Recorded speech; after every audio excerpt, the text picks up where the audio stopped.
My name is Lena Harper, and the night my family finally said out loud what they had been showing me for years, I was standing in the narrow entryway of a house that never really felt like mine. My back was pressed against the front door, the cold wood digging into my spine while my brother stood inches from my face. His finger jabbed hard into my chest as he shouted words that didn't surprise me anymore but still managed to cut deep. "No one needs you here," he said, his voice loud and confident, like he was announcing a fact everyone already agreed on. Before I could even react, before my mind could decide whether to argue or retreat, I heard clapping. Slow, deliberate. It was my mother. She was actually applauding him, smiling with approval, as if he had just won an important debate instead of shoving his own sister toward the door. My father stood near the hallway wall, silent, eyes fixed on the floor, acting like if he didn't look at me, this moment somehow wouldn't count. Something inside me shut off right then. I didn't cry, I didn't scream, I didn't ask them to take it back. I just looked at all three of them, memorized the relief on their faces, the way they finally looked free after pushing out the family problem, and said one quiet word. "All right." Then I turned around, walked upstairs to my room, and started packing. Every zipper I closed felt like another thread snapping. Jeans, a few worn t-shirts, my black work shoes from the bakery, the laptop I bought with my own money, and the envelope of cash I kept hidden inside an old hoodie pocket. Downstairs, I could still hear them talking, already discussing things like I wasn't there anymore. For the first time, it hit me clearly. Maybe disappearing from their lives wasn't a loss. Maybe it was survival. I left without slamming the door, without goodbye speeches, without drama.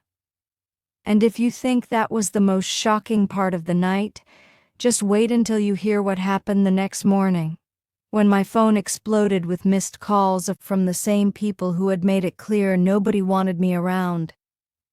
People love to say family is supposed to be your safe place. Mine felt more like a performance I was never cast for. I grew up in a picture-perfect neighborhood just outside Milwaukee. Trimmed lawns, smiling neighbors, holiday decorations on mailboxes. From the outside, our house looked warm and normal. Inside, there was an unspoken rule that shaped everything. My brother came first. His name is Evan. He's 3 years older than me and has been the center of my parents' universe since the day he was born. My mother, Diane, talks about him like he's a misunderstood genius waiting for the world to catch up. My father, Robert, doesn't talk much, but when he does, it's usually to excuse Evan's latest failure. They love saying they treat us the same, but the truth never even pretended to agree. I was 20 years old, working part-time at a bakery near my design school. Every paycheck went straight into savings for tuition and software licenses. I covered extra shifts when coworkers called out, came home smelling like sugar and burnt coffee, and still ended up cooking dinner or cleaning the kitchen because my mom said she was exhausted and Evan needed space. Needed space from what exactly was never clear. Evan was 23, had dropped out of technical college after 2 semesters, and spent most of his days locked in his room, shouting into a headset while playing online games. Somehow, that was called ambition. When Evan wanted a new gaming PC or upgraded equipment, my parents pulled out credit cards. When I asked for help paying for a design subscription required for class, they laughed and told me independence builds character. At dinner, conversations revolved around Evan's stress, Evan's plans, Evan's potential. If I mentioned a good grade or a project I was proud of, someone checked their phone. Eventually, I stopped talking and started clearing plates. It was easier being invisible than being dismissed. It wasn't one big dramatic moment that broke me. It was hundreds of small ones. My mom calling Evan her baby while reminding me I was old enough to handle things alone. My dad telling me I was strong, then using that as an excuse to never protect me. The first time Evan took money from my drawer to buy in-game items, my parents called it a misunderstanding. They told me not to be dramatic. He never paid me back. I learned quickly that my role was to be quiet, forgiving, and useful. His was to be loud, reckless, and defended. The night everything exploded didn't start dramatically. I came home exhausted after a long shift, already planning to work on a design submission for a small grant that could help cover next semester. When I opened the front door, the sound hit me first. Evan's voice, hyped and aggressive, echoing from the living room. Then I saw it. He was sprawled across the couch, headset on, fingers flying over the keyboard of my laptop, the one I had saved months to buy. My chest tightened. "What are you doing?" I asked. He barely looked at me. "Relax, just using it." I stepped closer and saw the screen. My project files were open, disorganized, one of them corrupted. The main file I'd spent nights perfecting wouldn't load at all. My hands started shaking. "Evan, what did you do?" He shrugged. "It's just some design thing. You can redo it." I reached to close the game window. He slapped my hand away. "Don't mess up my match." Something snapped. "You didn't ask. You ruined my work." "You're so dramatic," he scoffed. When I mentioned the money he'd taken before, his expression changed instantly. He stood up fast, crowding me. "You're obsessed with being a victim," he said. "Maybe if you weren't so jealous, you wouldn't act like this." "Jealous of what?" I shot back. "I work. You don't." That's when my parents walked in, arms full of groceries. My mom immediately moved to Evan's side. "What's going on?" she asked, already glaring at me. "She's freaking out over nothing," Evan said. I explained about the laptop, the corrupted file, the deadline. My mom sighed like I was embarrassing her. "It's just a computer, Lena. Learn to share." My dad nodded. "You're talented. You'll redo it." That's when Evan leaned closer and said the words that ended everything. "If you hate it here so much, just leave."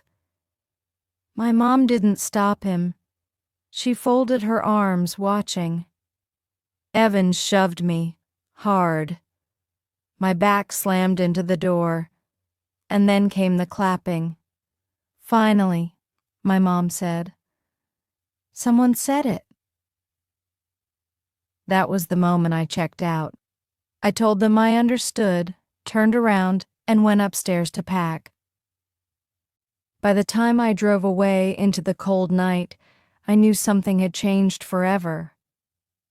And the next morning, when my phone lit up with dozens of missed calls, I realized leaving wasn't the end of the story. It was the beginning. The first night away from that house was the quietest night of my life. I slept on the couch in my best friend Maya's apartment, wrapped in a blanket that smelled like laundry soap and safety.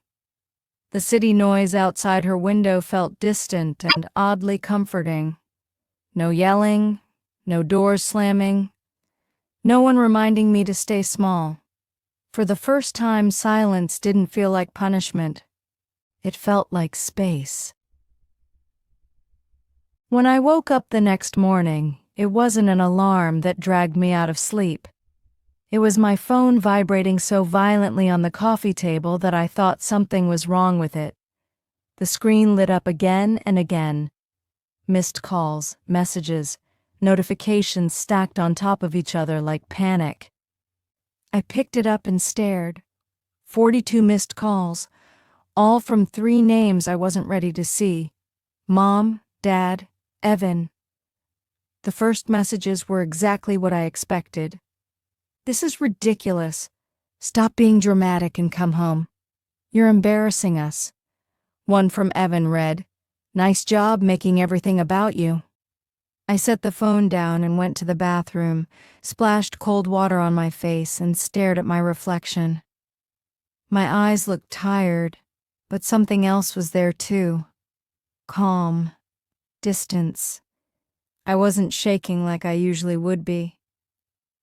When I came back, there were new messages, different tone, shorter, urgent. "Please call us. This is serious. We need your help." That last one made my stomach still. Your help. I opened the longest message from my mother and read it slowly.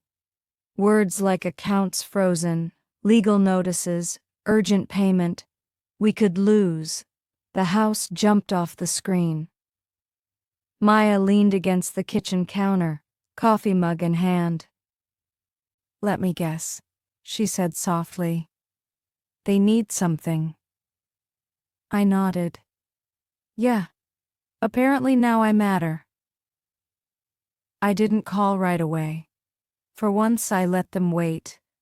I sat there thinking about the night before, about my mother clapping, about my father's silence, about how easy it was for them to erase me until I became useful. Eventually I called back. My mom answered immediately, her voice shaking. "Lena, thank God. You need to come home. Right now." I asked what happened. She rushed through it, barely breathing between sentences. Evan had taken out multiple online loans, high-interest ones, some in his name, some in theirs. He thought his streaming would take off. It didn't. Payments piled up. Credit cards were maxed. The bank was threatening foreclosure unless they paid $12,000 up front to stop legal action.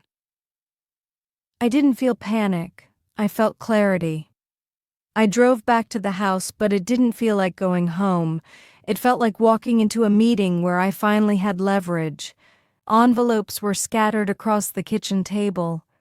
Bold words stared at me through plastic windows. Final notice. Delinquent. Immediate action required. My mom looked smaller than I remembered. My dad avoided my eyes. Evan sat slouched in his chair, scrolling on his phone like this was just an inconvenience. "So," I said evenly, "you called me because you want money." My mom reached for my hand. "You have savings, Lena. You've always been responsible. We'll pay you back." I laughed, not because it was funny, because it was familiar. "Like when Evan paid me back before?" My dad cleared his throat. "We made mistakes," he said, "but this is the house, our family home." I looked around the kitchen, the same place where I'd been invisible for years. "You told me no one wanted me here," I said. "You watched him shove me, and now you want me to save you." My mom's eyes filled with tears. "Don't you care if we lose everything?" I did care, but not the way they expected. I cared enough to finally stop enabling them. "I'm not giving you my savings," I said calmly. Silence slammed down on the room. Evan scoffed. "Unbelievable, after everything we've done for you." I turned to him, my voice steady. "You mean letting me clean up your messes? Letting you take from me? Letting you hurt me?" My mom stood up. So you're just going to abandon us? No, I said. I already left. This is just you realizing what that means. I walked out without another word. That week, everything changed. I stayed with Maya while I picked up extra shifts and rebuilt my corrupted project from scratch. It was harder the second time, but something was different. I wasn't doing it under anyone's shadow. When I submitted it, I didn't expect much. 2 weeks later, I got the email. I won the grant. It wasn't a huge amount, but it was enough. Enough to cover classes, enough to move forward, enough to prove something to myself. My parents didn't lose the house. They sold Evan's gaming equipment. They downsized. They finally stopped covering for him. Not because they understood me, but because consequences showed up when I didn't. They still call sometimes. Apologies half-formed. Regret mixed with excuses. I listen. I don't rush back. I don't fix things. I moved into my own place a few months later. It's small. The walls are thin. The rent is high. But every square foot belongs to me. I learned something important through all of this. Walking away didn't make me heartless. It made me honest. I wasn't unwanted. I was underestimated. And the moment I stopped begging for space, I realized I already had power. Sometimes the bravest thing you can do isn't staying and enduring. It's leaving and becoming. And that's exactly what I did. Sometimes walking away is how you find your power. If this story touched you, like this video and subscribe to our channel for more real stories like this.